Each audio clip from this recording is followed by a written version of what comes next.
What do you do when the print profile you just downloaded from a website like MakerWorld is not the correct size? Let's say I'm looking for a floating frame for a picture that's about 36 by 48. At least the canvas of the picture is 36 by 48.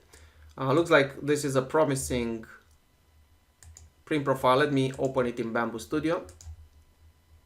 And let's see what's inside. So it looks like in order to make the frame at nominal values, I need to print the corner 4 times. I need to print this connector 8 times and the other one 4 times.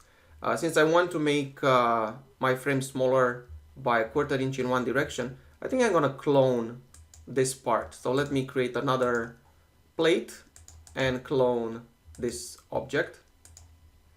And I want to make it 1/4 inch smaller. So what do I need to do? First of all, I need to cut it. So let's cut it in half.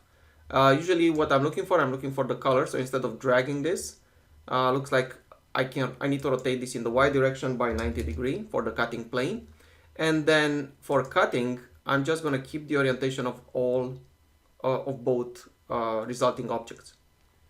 Perform the cut. Doesn't look like anything happened, but it actually did. You see, this is one, this is the other one.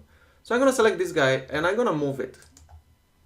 Not using world coordinates, but using object coordinates. I need to go negative X 1/4 inch, which happens to be 6.35 millimeters, so minus 6.35. And I'm done. Next thing I need to do is to merge these two back together.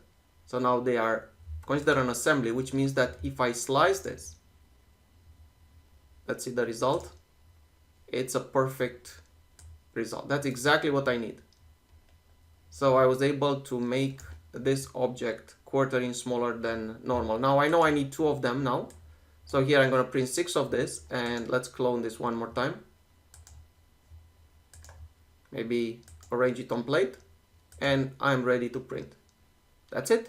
Easy peasy.